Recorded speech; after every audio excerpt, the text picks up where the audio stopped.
Okay, so today we are talking about the angle addition postulate and angle proofs. So as you're turning stuff in, we'll get started a little bit here. Does everybody have the notes? Does anybody not have them? Okay, I can apply relationships of angles and theorems to prove angles are congruent, complementary, and supplementary. If you can't hear me, I'm sorry. Let me know if you need me to repeat anything.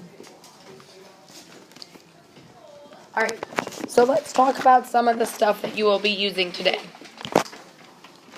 So, much like the segment addition postulate, there is an angle addition postulate. Since T is the interior of angle ABC, T is inside the big angle, you can then say that the two little angles make up the whole. So ABD plus measure of angle DBC equals the whole. That is the angle addition postulate. Do not use the angle addition postulate on segments. Do not use the segment addition postulate on angles. Make sure you know what you're talking about. Both of them involve addition, but they're two different things. One's a segment and one's an angle.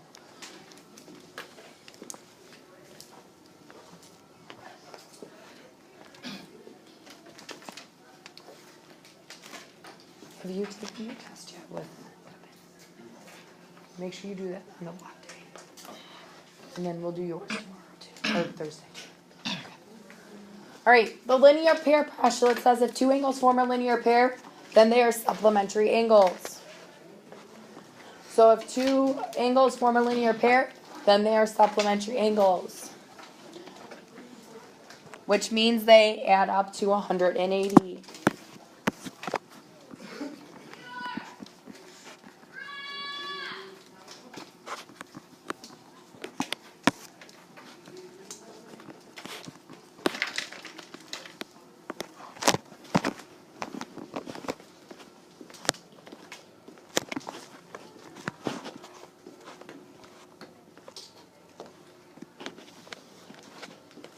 If two angles are vertical angles, then they are congruent. This is typically going to be from a diagram.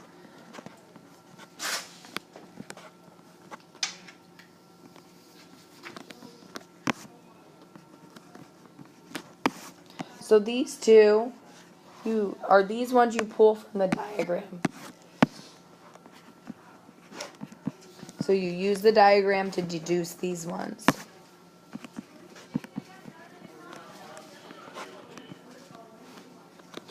So in the diagram, you can tell if things are in the interior, so you can use angle addition.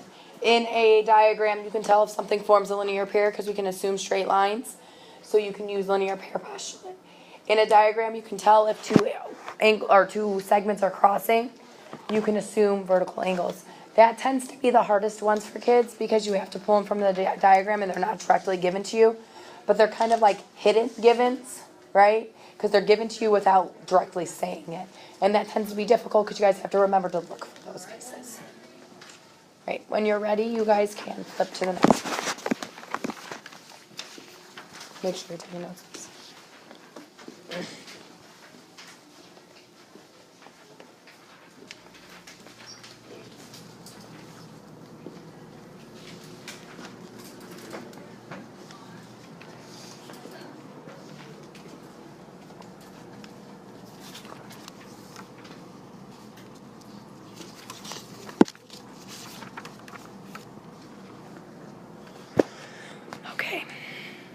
Complement theorem says if the non-common side of two adjacent angles form a right angle, then the angles are complementary. So if the non-common sides do that, then they are complementary. Congruent supplement theorem says that angles that are supplementary to the same angle or congruent angles are supplementary. So for example, if you look at this, the measure of angle 1 plus the measure of angle 2 equals 180. Do you see how they both involve the measure of angle 2? So since they both involve the measure of angle 2, we can say the measure of angle 1 and the measure of angle 3 are congruent. because they both have to add to 180, so you can decide this.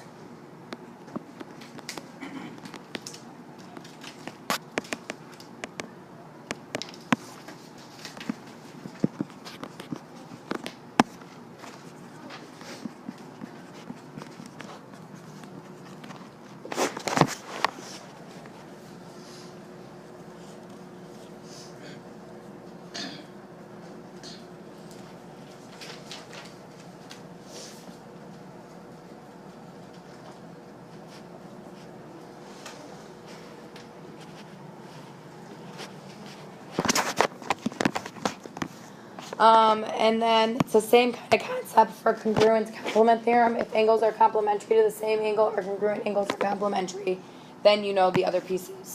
So this one shares angle 4. So we can conclude that angle 3 and angle 5 must be congruent.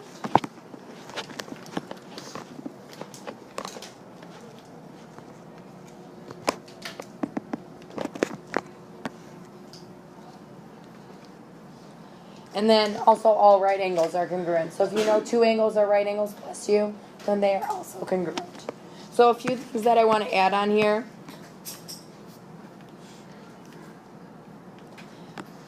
So this is to prove angles are complementary.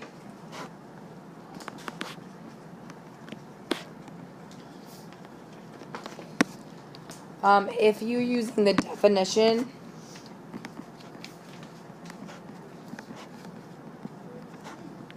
of complementary,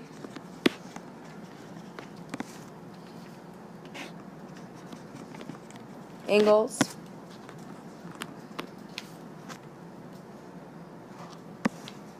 that means that the angles add to 90. So definition means that the definition of a complementary angle is that they add to 90 degrees. But if you're saying that two things are complementary, so you have like angle 1 plus angle 2 are 90 degrees, then that's the theorem. You can say that they're complements, that they add to 90 degrees. Okay? So it's that vice versa thing again, like with the definition of midpoint and midpoint theorem, it's doing the opposite, right? So the definition tells you exactly what the definition is. It adds to 90 degrees. The theorem goes backwards and says, okay, you know they add to 90 degrees, so that must mean that those angles are complementary. Go ahead and get that written down, and then we're going to do proofs.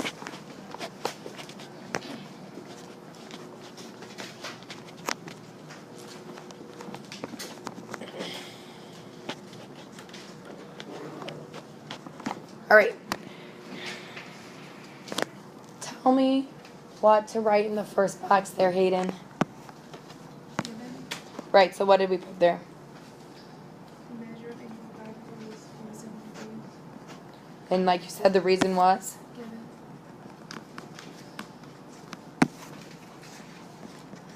So I'm going to mark my diagram as I'm going.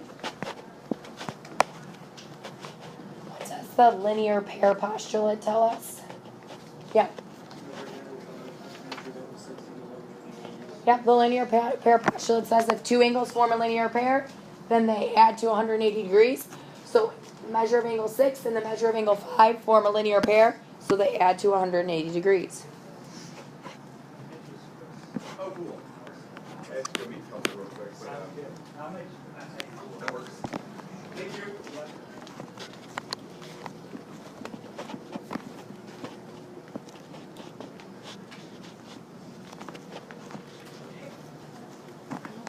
This is your first geo, but we give it one, and it has like examples of like how Okay. each of these things work. Thank you. No problem.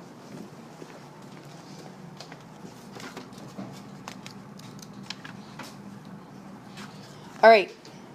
What did they do in step 3? Emma, what was done in step 3 there?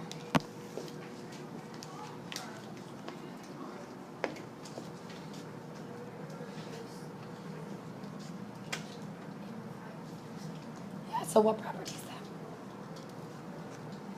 What is the replacement property?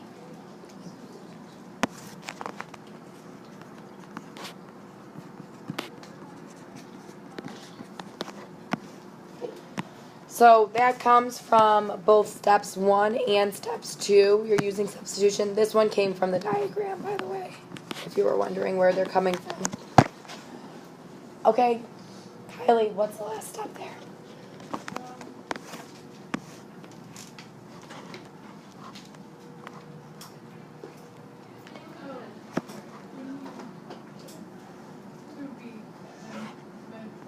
Measure. Angle, 6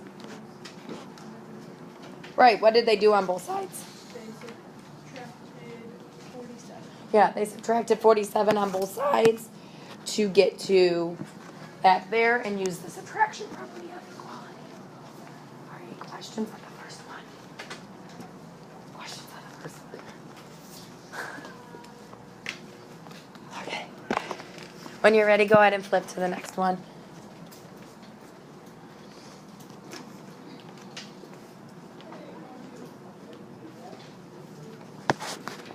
All right.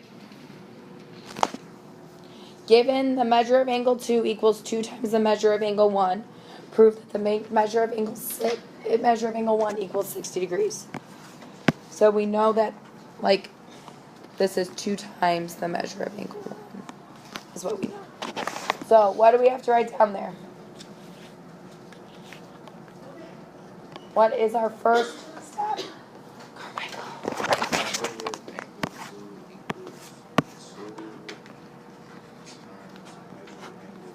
Perfect. And what is our reason? Good. What do you guys think we're going to do in that second step there? Kind of look back at the last proof. Give me your guide.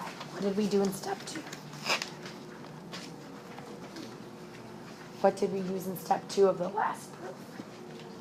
Hunter, what did we use in step 2 of the last proof? Do we have a linear pair at all in here? Can we use it? So what could we say?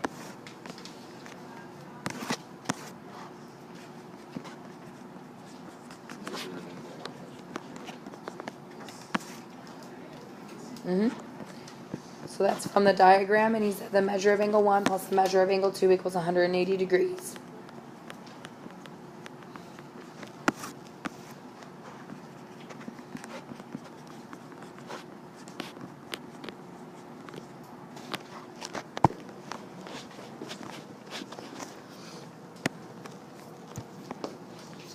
Jill, the next step says substitution. What do you think they substituted?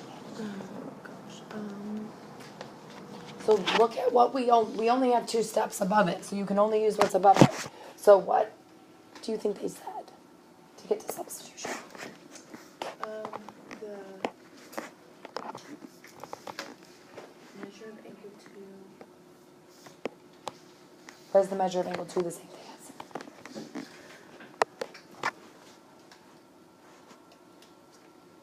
2 times the measure of angle 1. So where can we put that in this line here?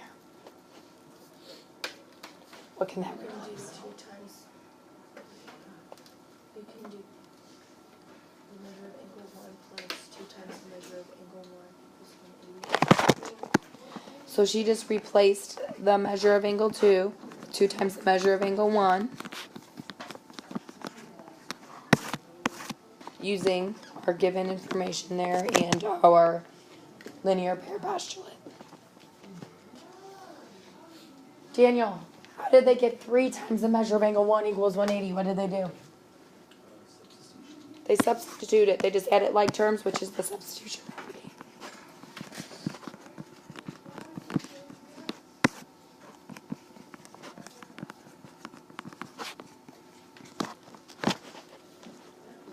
Olivia, how did they get, what do you think they get for the last step then?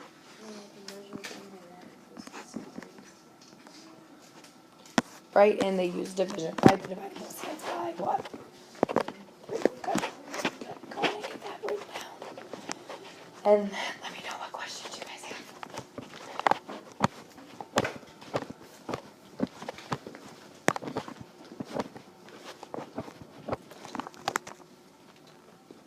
Some of you guys are moving on. Yeah. So this is kind of like if this was x and this was x. So this is like 1x plus 2x, which is 3x. So measure of angle 1 and measure of angle 2. So this is like 1 measure of angle 1 plus 2 measure of angle 1 equals 3 measure of angle 1. Does that make sense? Okay. All right.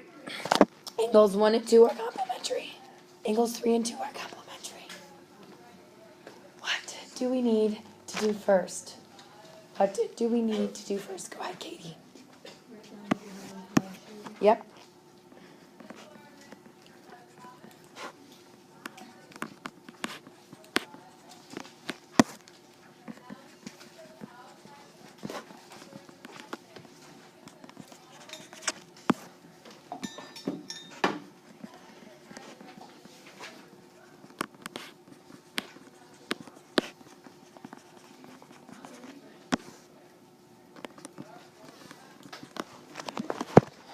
So notice our givens have a word in them. What word do they all both have? What word do they both have? Austin. So we have to define what complementary means. That's what that means. To use it, we have to define it. Well, what does complementary mean? Adds to what? Supplementary is 180. Complementary is 90. So they said, well, angle 1 and angle 2 must be 90, defining complementary angles. So that would be definition of complementary angles because they're defining the word complementary.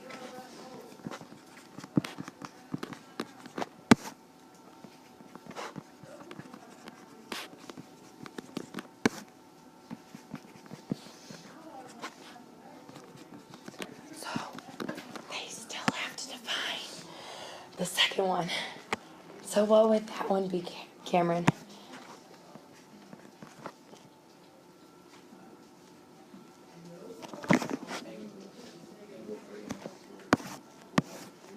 Yeah, and notice that when we did this, we have to put the measure letter in front of it, then M, because we're adding measurements together. So the measurement of angle 3 plus the measurement of angle 2 also equals 90 degrees.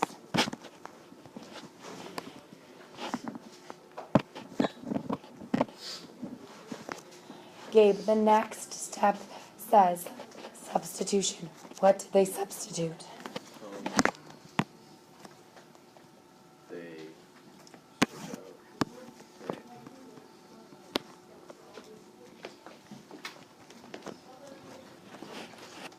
right? Gabe, what are these two both equal We to? could put measure of angle 3 equal to measure of angle 1. I mean,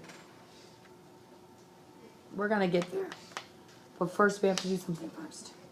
They're both equal to what? 90. So they're both means that these two are also the, if they're both equal to 90, then they are the, huh? What'd you say? I couldn't hear you. They're both complementary. You're right. So they're both what then? What word am I thinking? You guys have to read my mind. They're both equal. So we can set them equal to each other, right? Because they're both 90. So that's substitution. They're both the same. So the measure of angle 1 plus the measure of angle 2 equals the measure of angle 3 plus the measure of angle 2. And that's by substitution using steps 3 and 4.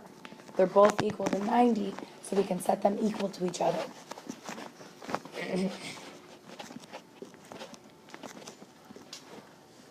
So Ian, what did they do to get step 6 then? Substitution. They didn't use substitution. What do you think they did on both sides there? They subtracted Which one? measure of angle 2. Yeah, if you subtract the measure of angle 2 on both sides, doesn't that cancel it out? So that was subtraction property of equality.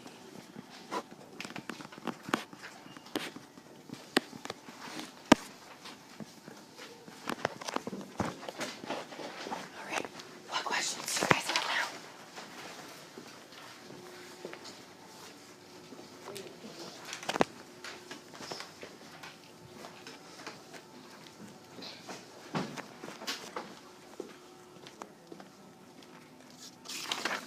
All right.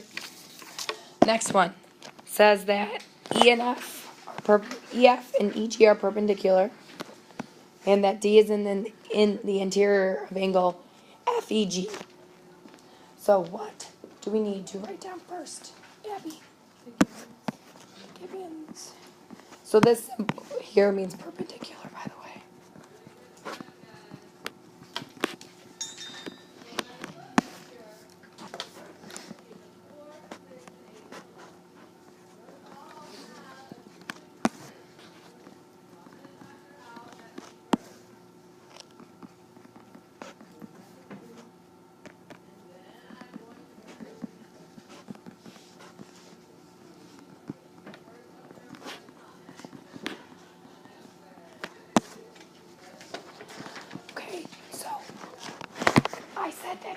words in there, you need to define them, right?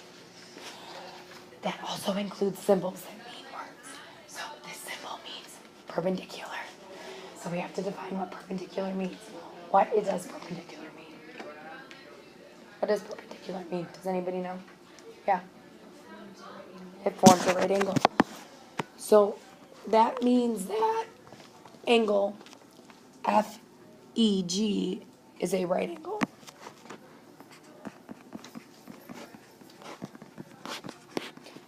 That is the definition of perpendicular, is that they're a right angle.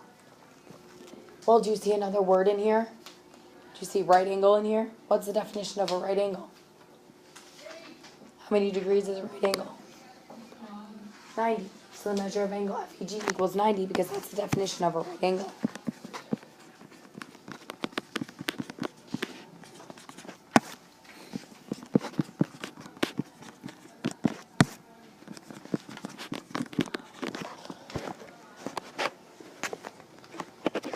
What did they do here in step 5? What did they do in step 5? So we have FED and DEG equals FEG. What is that? What did we use there? Logan.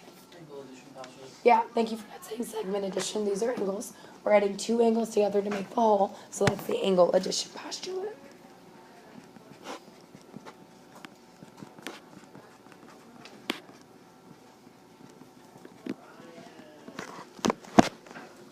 So we're trying to prove that FED and DEG are complementary. So to prove that, we need to know that they add to 90, right? Can we say that they add to 90 now? Why can we say they add to 90? Why can we say they add to 90? Yeah.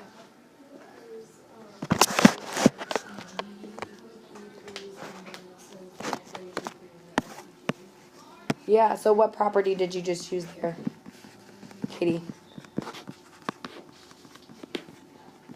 So we know that FEG is 90, so what did we use? You replace something that's the same. What'd you say?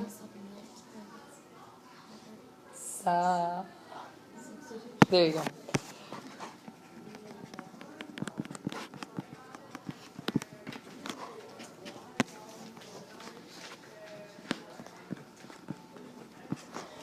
Okay.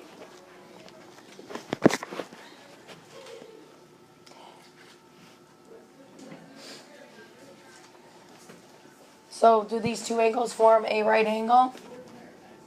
Do they form a right angle then?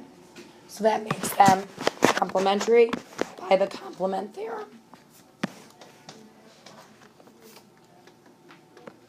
What is it? What's our angle FED and DEG are complementary.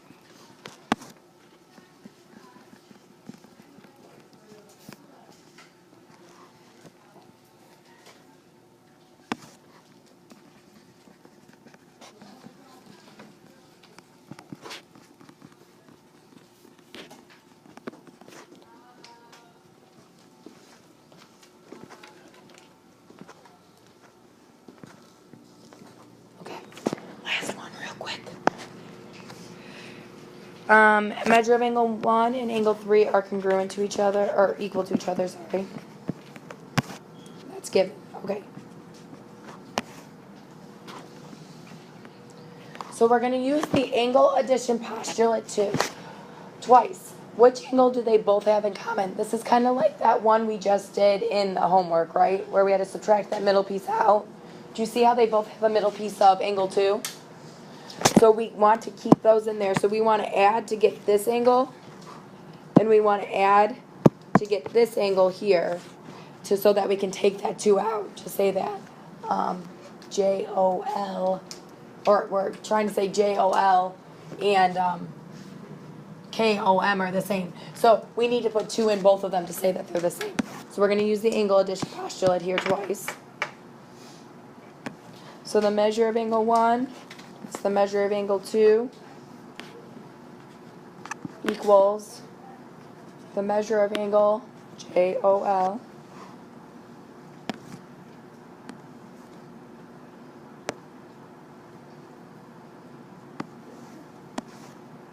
and then we're going to say the measure of angle 2 plus the measure of angle 3 equals the measure of angle KOM. So we're just doing angle addition postulate twice.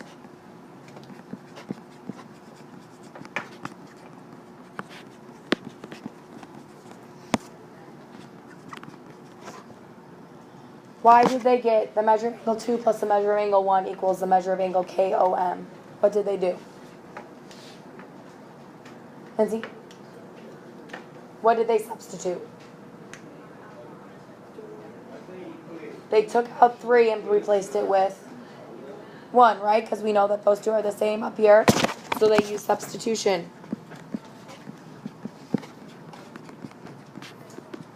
Well, then we have the measure of angle 2 and the measure of angle 1, and the measure of angle 2 and the measure of angle 1 for both of these. So which two angles do we know are congruent? Which two are congruent then if these two are the same? Those two there. Okay, let me get you guys some stuff here.